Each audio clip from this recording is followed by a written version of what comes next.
Hey, you guys. It's your favorite little keto goofball diamond. Today is day 1674 or 5 of my ketogenic journey.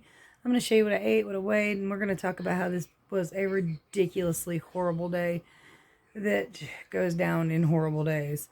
So, if you're interested in following a ketogenic journey with somebody who's lost over 155 pounds, who struggles all the time, who keeps it as real as possible, and will tell you everything about everything, like, subscribe, share, and ring that bell. It's time to rant, rave, and misbehave, Keto Diamond style, for a very little bit of time.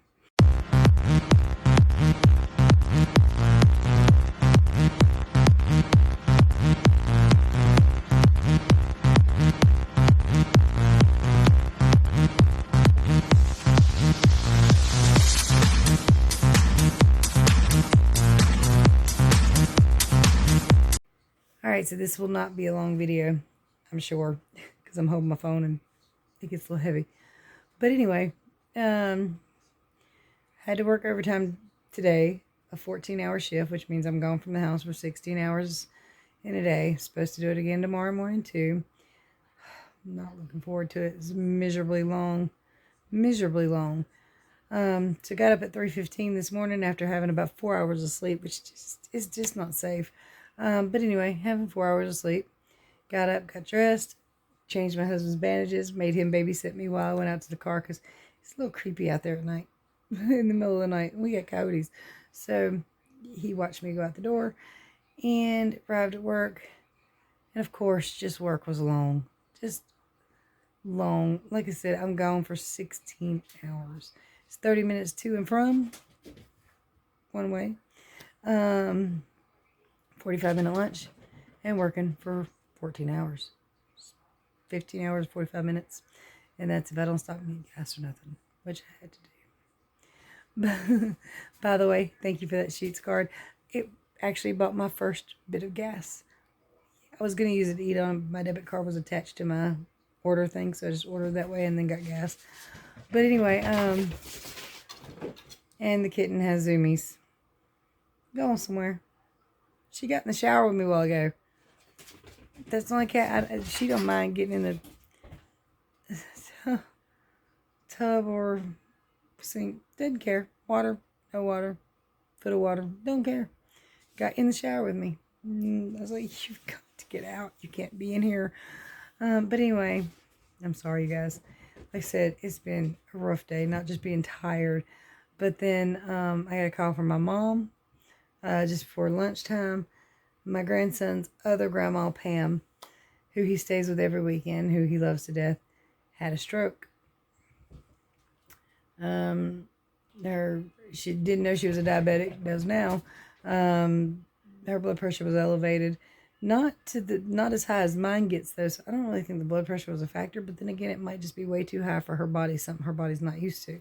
My body's used to it, I guess, because my blood pressure be 220 over 120 without even blinking. 220 over 140 without even blinking.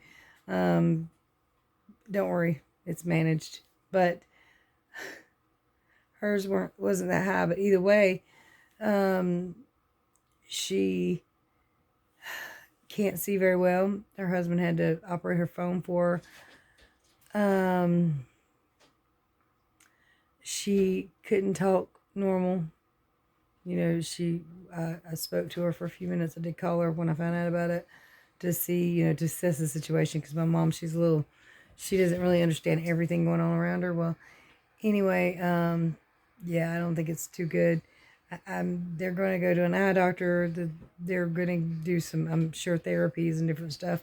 I don't really know what all it entails. I just found out today, and I had to call real quick while I was, at work. So it's terrible because we haven't even told my grandson Zach yet. My son doesn't want to tell him right now, and I guess he wants to know, more details and everything, or he wants me to do it, probably. And that's the hard part. That's the hard part, because, he lost his mom when he was 4. She passed away. And then he's 8 now, and Pam is his living link to his mother.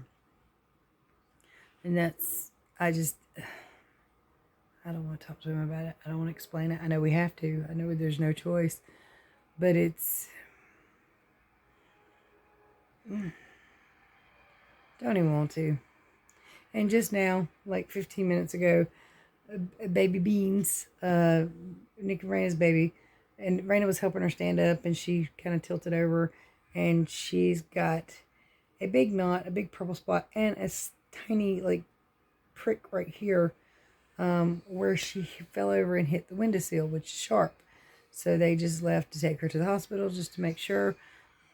The baby didn't really even cry, but she's not an angry baby. She doesn't get upset about much. She cries when she's hungry.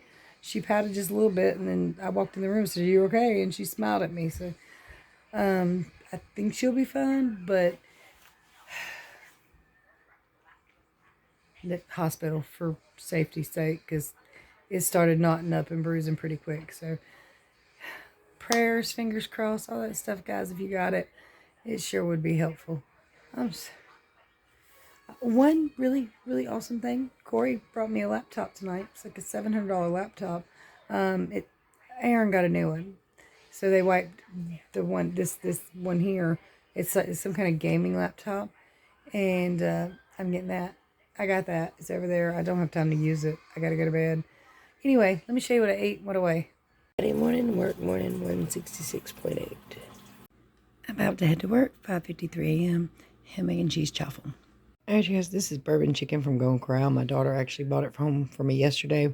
Didn't have time to eat it, so I'm going to eat it for dinner, hop in the shower, and eat something else, hopefully, when it's done. Before bed meal, I scarfed that one thing down, hopped in the shower, and I'm having, 6 little TGI Fridays wings and organic Nature's Promise Ranch. Throwing back a keto cheesecake, and then I'm going to sleep.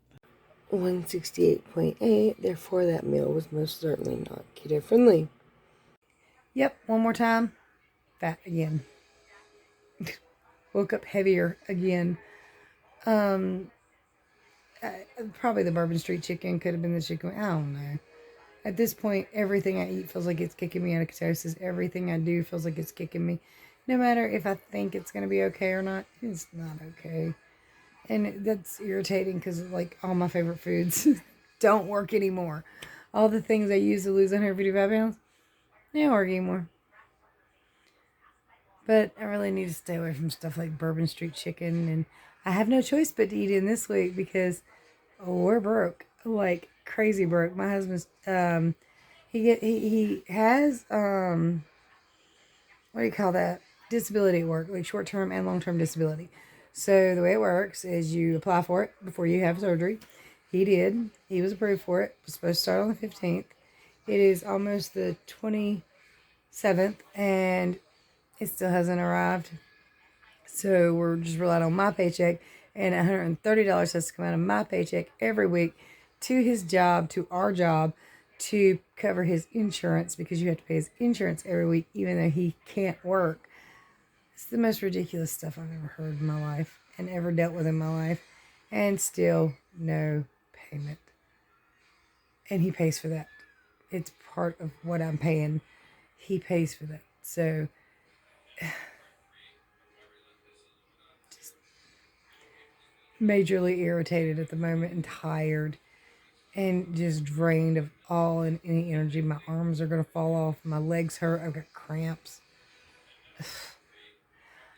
Anyway, you guys, that's the news and the weather, and it sucks.